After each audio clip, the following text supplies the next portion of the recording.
नमस्कार दोस्तों। किताबें और कलमकार, मैं दोनों आज एक साथ लेकर आप सबसे मुखातिब हूँ। चूँकि मैं बहुत दिनों तक खामोश रही इस पुस्तक के बारे में और पढ़ती रही धीरे धीरे खरामा, क्योंकि मैं जब कोई पुस्तक पसंद करती हूँ तो उसे बहुत धीरे धीरे पढ़ती हूँ ताकि मुझे उसका रस मिलता रहे।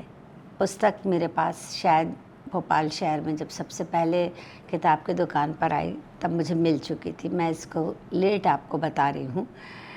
तो इस पुस्तक के लेखक और इसके पात्र, इसके प्रकाशन सब कुछ मेरी पहुँच से परे हैं, लेकिन कॉपीराइट में लिखा है, इसलिए मैं पहले ही कह दूं कि उन्होंने पब्लिशर और राइटर का ये कहना है कि ये पुस्तक कॉपीराइट के अंतर्गत किसी तरह से प्रोफेशनली यूज़ नहीं की जा सकती। पर मैं आपको पहले ही बता दूं, ये मेरा शौक़ है कि मैं अच्छी पुस्तकें पढ़ती हूँ और लोगों को बताने की कोशिश करती हूँ कि ये पुस्तक पढ़ें और क्यों पढ़ें। इसमें मेरा कोई फ़ायदा नहीं, बस मुझे लगता है कि लोग अच्छी किताबें पढ़ें। तो इस बार मेरे साथ ये हुआ कि मैं किताबें अलग से लेती हूँ, कलमकार अलग से लेती हूँ, लेकिन इस बार की बात ये है कि किताब और जिन पर किताब लिखी गई है वो कलमकार दोनों एक साथ हैं, तो मेरे दोनों काम एक साथ हो गए। भाई यहाँ मैं सस्पेंस ख़त्म करती हूँ और इस पुस्तक के बारे में बताती हूँ कि ये पुस्तक का नाम है जादूनामा। आप ऐसे जान ही गए होंगे कि अक्षरों का जादू फैलाने वाला ये जादूगर है जावेद अख्तर साहब। पुस्तक जावेद अख्तर साहब के व्यक्तित्व की थोड़ी सी भारी भरकम है और वो अरविंद मंडलोई जी ने इस पुस्तक को लिखा है और मंजुल प्रकाशन से निकली है। चूँकि जादू शब्द जावेद अख्तर जी का बचपन का नाम है, शायद उसी पर इस किताब का नाम रखा गया है। गुलजार साहब तो वैसे भी जावेद अख्तर जी को जादू के नाम से ही बुलाते हैं। पुस्तक पर बात करने से पहले कलमकार जावेद साहब जी से मैं एक छोटी सी मुलाकात के बारे में ज़रूर बताना चाहूँगी, जो मुख्तसर होते हुए भी इतनी अपनापे से भरी हुई थी कि लगता है कि मैं उन्हें बरसों से जानती हूँ। दरअसल हुआ यूँ था कि मैं अपने हमसफ़र के साथ वैगनार से VIP रोड से भोपाल की तरफ आ रही थी, तो सड़क के किनारे एक पुरानी सी एम्बेसडर खड़ी हुई थी और ड्राइवर पहिया चेक कर रहा था और सड़क की तरफ पीट करके कोई व्यक्ति लंबा सा कुर्ता पहने, गले में शॉल डाले खड़ा हुआ था और लोगों की बड़ी भीड़ बढ़ती जा रही थी और लोग खड़े हुए थे। मैंने इनसे कहा कि देखो, लोगों के पास कोई काम नहीं है क्या, देखो इतनी भीड़ जमा कर डाली। तभी वो परेशान सा व्यक्ति रोड की तरफ मुड़ा और मैंने एकदम ज़ोर से चिल्लाया, रोको रोको, ये तो जावेद अख्तर साहब है।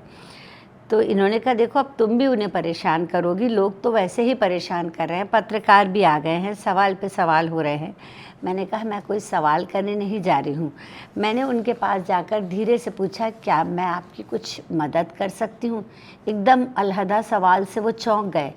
बेहद अपनेपन से उन्होंने कहा कि क्या मुझे अशोका लेक व्यू छोड़ देंगे आप। ये बात आज से कोई 15-20 साल पहले की है। मैंने कहा, ज़रूर, पर गाड़ी आपकी हैसियत से छोटी है। ठहाका लगाकर जावेद साहब ने कहा, इससे तो बेहतर होगी। एम्बेसडर की तरफ इशारा किया। उन्होंने ड्राइवर को निर्देश दिए। मेरे पेट में तितलियां सी उड़ रही थी, कितनी बातें थी जो मैं उनसे पूछना चाह रही थी। गाड़ी में वे आगे की सीट पर बैठ गए। उन्होंने मेरा संकोच वैसे भांप लिया था, वो समझ गए थे कि मैं बहुत कुछ बातें करना चाहती हूँ और उन्होंने सहज भाव से बातचीत शुरू की। वो हम लोग की ज़िंदगी के बारे में पूछते रहे। फिर क्या था, मात्र 8 मिनट के रास्ते में मैंने उनसे इतनी बातें पूछी जो तरकश से निकली थी। उसी समय मैंने उनकी तरकश पढ़ी थी, तो मुझे काफ़ी जानकारी उनके बारे में पता चली थी। और मुझे क्योंकि जावेद साहब ज़रा छपवाने के मामले में थोड़े से कंजूस रहे हैं, तो मैंने जब उनके भाई सलमान अख्तर की शायरी का जिक्र किया, जो कि बहुत कम लोग जानते हैं कि उनके भाई मनोचिकित्सक और बहुत अच्छे शायर हैं, विदेश में रहते हैं, तो वे चौंक गए। एक छोटा सा डायरी का पन्ना मैंने उन्हें पकड़ाया। मुझे आज भी याद है कि वो जो मेरे यादों के बक्से में रखा हुआ है, उनके हाथ का कांपना शायद शुरू से ही रहा होगा, तब इतने उम्रदराज भी नहीं थे वे। हाथों में तीव्र कंपन था। अपने बारे में बात करना उन्हें ज़्यादा पसंद नहीं था। बातें तो वही थी जो तरकश से निकली थी और मैंने उनसे वही सब बातें पूछी भी। पर मंडलोई जी ने, अरविंद मंडलोई जी ने इन बातों को थोड़ा विस्तार से और अंतरंगता से बताया है, क्योंकि उन्होंने जावेद जी से सीधे बात की है। उतरते समय बड़े सहज भाव से कहा कि कभी मुंबई आइए, मुलाकात होगी, और बहुत बहुत शुक्रिया, वरना मैं कब तक सड़क के किनारे खड़ा रहता। मैं हाथ जोड़ना भी भूल गई, खुद को चिकोटी काट के सोचती रही कि ये सपना था या हकीकत। तो ये थी कलमकार से एक मुलाकात।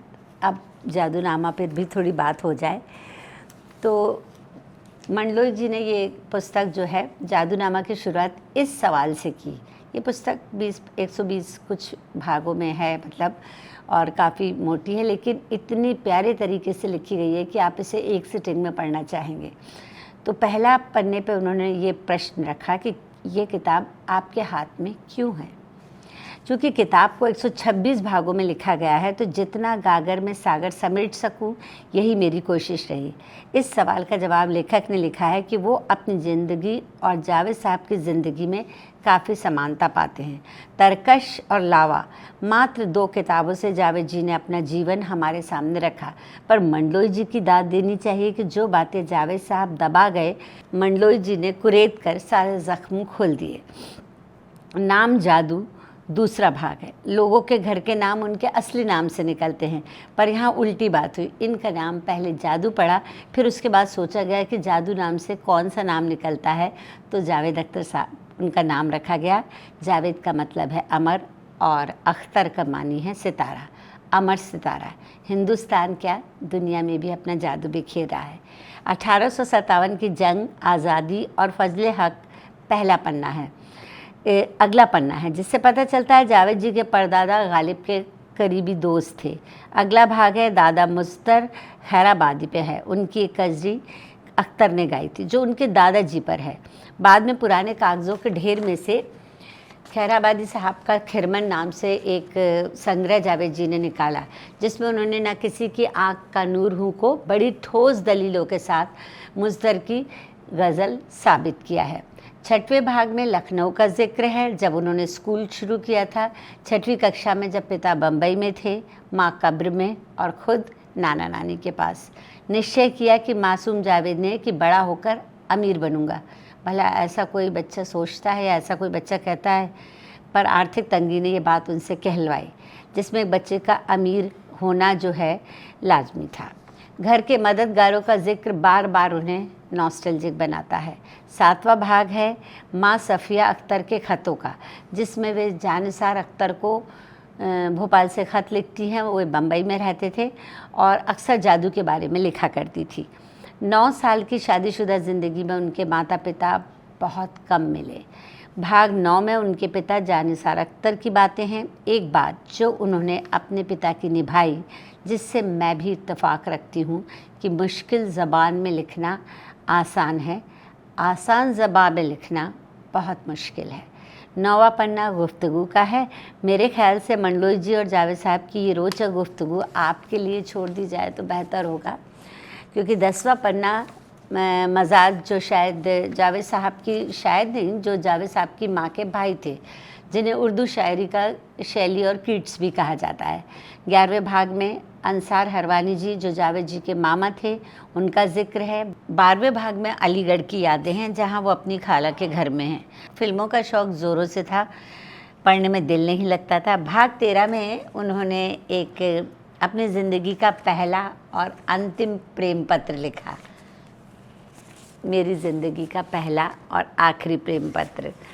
तो साथ ही मैट्रिक के बाद अलीगढ़ छोड़कर वे भोपाल आ गए। भोपाल आने की बात है जिसका उसके साथ ही उनकी माँ की मौत का दर्दनाक मंजर भी। एक खिलौना जो जोगी से खो गया था बचपन में, ढूंढता फिरा उसको वो नगर नगर तन्हा। 14वें भाग में उनके दोस्त फरहान मुजीब ने अलीगढ़ के किस्से 15वें पन्ने पर भोपाल कॉलेज, भोपाल के दोस्त जिनसे वो आज भी मिलते हैं, मुश्ताक सिंह उनका पक्का दोस्त और उसके कड़े का जिक्र करना वो कभी नहीं भूलते। 17वें पन्ने पर उन्होंने नास्तिक होने का दावा किया। यहाँ से मुझे ऐसा लगता है कि जो चीज़ें हमने अमिताभ बच्चन के हमेशा रोल में देखी हैं, भूमिका में देखी हैं, वो काफ़ी चीज़ें जावेद साहब के अंदर से निकली हैं और वो उन्होंने उसको उस हीरो में एक तरह से कहना चाहिए डाल दिया है। उनके द्वारा इस विषय पर दिए गए भाषण पर उन्हें पुरस्कार भी मिला था। किताब में नई पुरानी ढेर सारी तस्वीरें हैं, आप देख सकते हैं। ये सीता गीता फिल्म का है और ये दीवार फिल्म का है। इस तरह से बहुत सारी तस्वीरें हैं।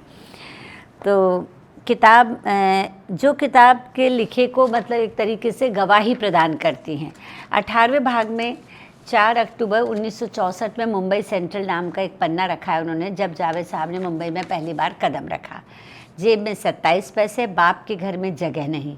19वां भाग ज़िंदगी, जदोजहद और जगदीश जी जो मुफलिसी में उनका दोस्त बना। 20वें भाग में साहित्यकार सूर्य भानु गुप्त से गुफ्तगू। 21वें भाग में सलीम साहब से मुलाकात और काम करने का फैसला। असफल फिल्मों के राइटर सलीम जावेद का विश्वास था कि कमर्शियल सिनेमा भी सेंसिबल हो सकता है। ये बात सही है। पहले प्रेम की पिक्चर बनती थी, देशभक्ति पे पिक्चर बनती थी, पर इस तरह की एक कैरेक्टर पे पिक्चर बन जाए और वो सेंसिबल हो। उदारता देखिए जावेद साहब की कि 24वीं की गुफ्तगू में कहते हैं कि मेरे कैरियर में योगदान के बारे में अगर आप पूछेंगे तो 1 से 3 तक सलीम साहब का ही नाम लूँगा।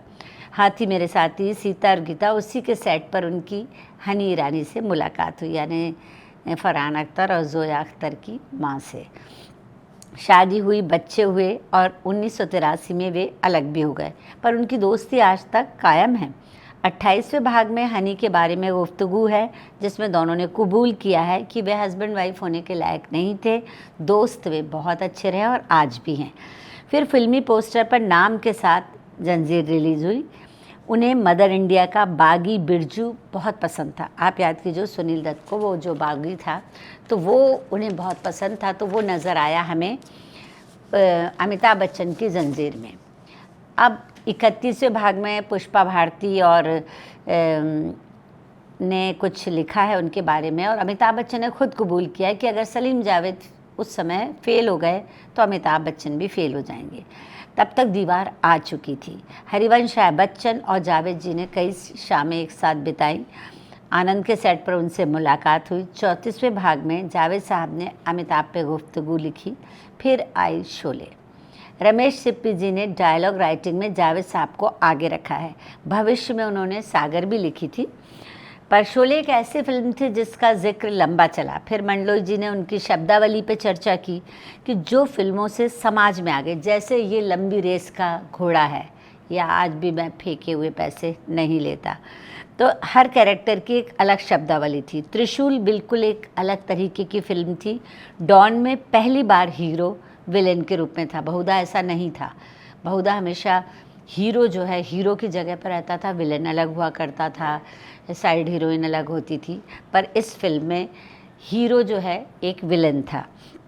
सलीम साहब के बारे में पूछने पर जिस शालीनता से जावेद साहब बात करते हैं और अलग होने का कोई ठोस बुरा कारण नहीं बताते, वो काबिल तारीफ़ है।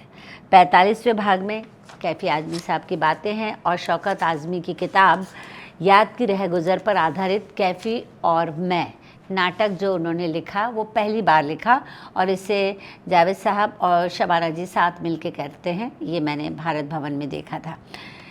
शबाना जी के बारे में आप खुद ही पढ़िएगा, क्योंकि इतना खूबसूरत, इतना विस्तार से जावेद जी ने बताया है कि मुझे लगता है कि उसकी खूबसूरती मैं बोलकर ख़त्म ना करूं। उनके बारे में ये 2 लाइनें बहुत अच्छी उन्होंने कही कि खुश शक्ल भी है वो, ये अलग बात है मगर, खुश शक्ल भी है वो, ये अलग बात है मगर, हमको ज़हीन लोग हमेशा अजीज़ थे। शबाना से गुफ्तगू, सलमान अख्तर, उनकी यादें, बाबा आज़मी, तन्वी आज़मी, आनंद बख्शी, लता जी, यश चोपड़ा, सिलसिला। सबसे ज़्यादा बिकने वाला कैसेट था साथ साथ, जिसमें जगदीश जी ने पहली बार फिल्मों में गाया था और ये सबसे सुपरहिट रहा।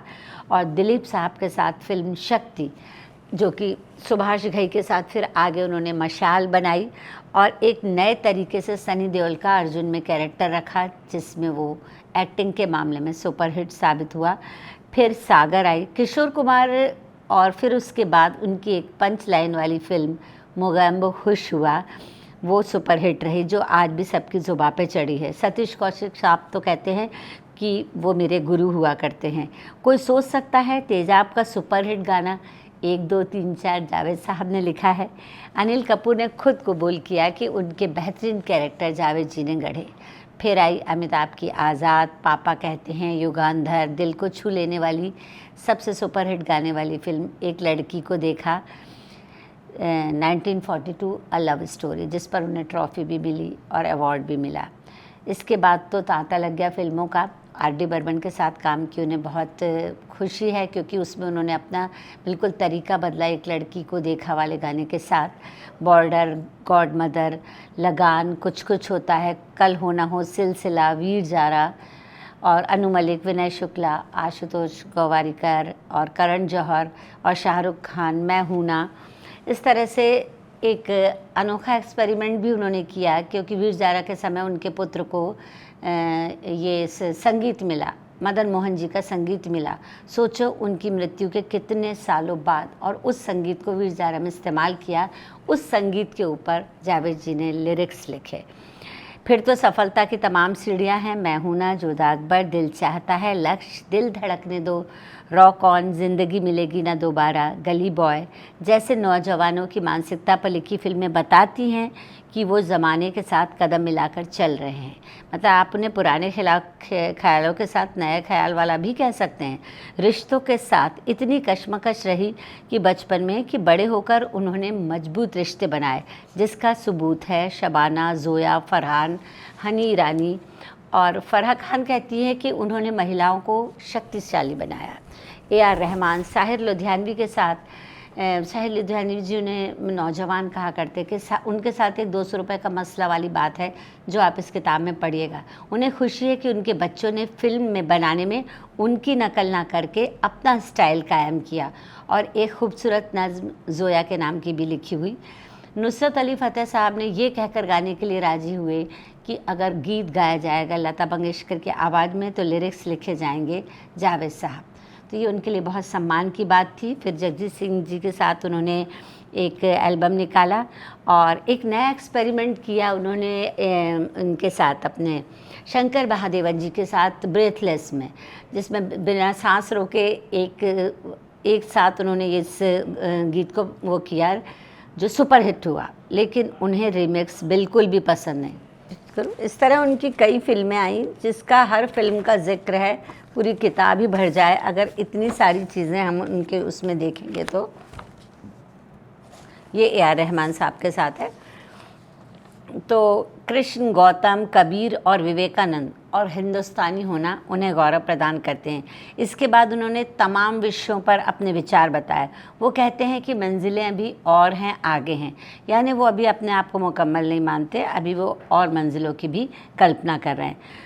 कुल मिलाकर ये किताब एक संघर्ष का आदर्श उदाहरण है, जिसमें दीवार का अमिताभ संघर्ष करते हुए आगे बढ़ता है, पर जावेद साहब ने गलतियों को कबूला और सुधारा भी और सुकून से रह रहे हैं।